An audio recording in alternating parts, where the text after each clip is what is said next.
Bonjour à toutes, alors pour celles qui ne me connaîtraient pas, je suis Artémis Carabelli, je suis autrice, j'écris tant de la poésie que de la science-fiction, que de la fantaisie, de la littérature lesbienne.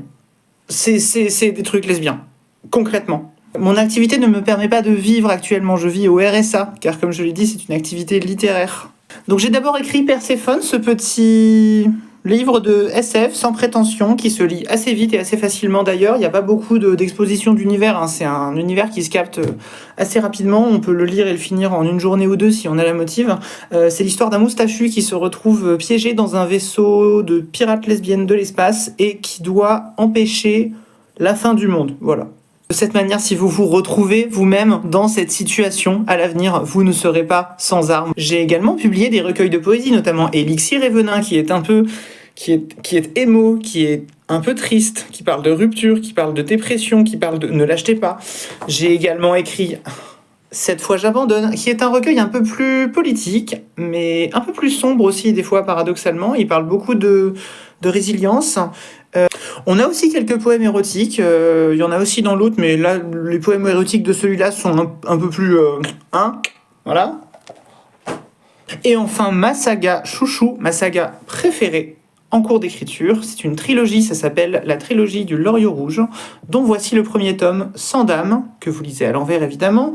Le deuxième tome, Bruit d'hiver, est en cours de publication. La couverture n'est pas encore prête, mais elle arrivera pour Noël. C'est un peu inspiré de la dark fantasy, de la fantasy matérialiste.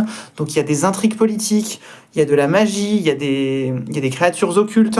C'est pas forcément à mettre entre toutes les mains s'il y a des personnes un peu fragiles, un peu sensibles. On n'est pas sur du torture porn non plus, mais voilà, il y a des agressions, il y a des violences, il y a la réalité, en fait.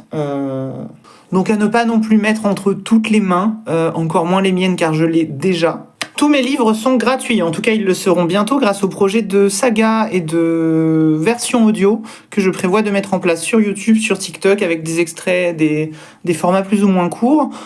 Pour ce projet, je suis tout à fait preneuse de retour en DM. Si vous avez des idées, si vous avez des suggestions, si vous voulez participer à ce projet dingue de mettre tous ces beaux bouquins-là et ceux qui suivront en audio, afin que les personnes qui ne peuvent avoir accès que à l'audio puissent y accéder.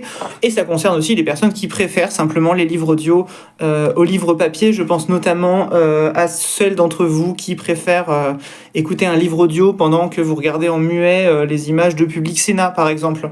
Ça peut aussi vouloir écouter un livre audio tout en mangeant un houmous maison ou taper son meilleur tacos maxi algérienne harissa. Et s'il y a des gens qui ont des belles voix et qui veulent faire des voix, contactez-moi, s'il vous plaît. Si vous savez composer des musiques, je suis totalement preneuse aussi.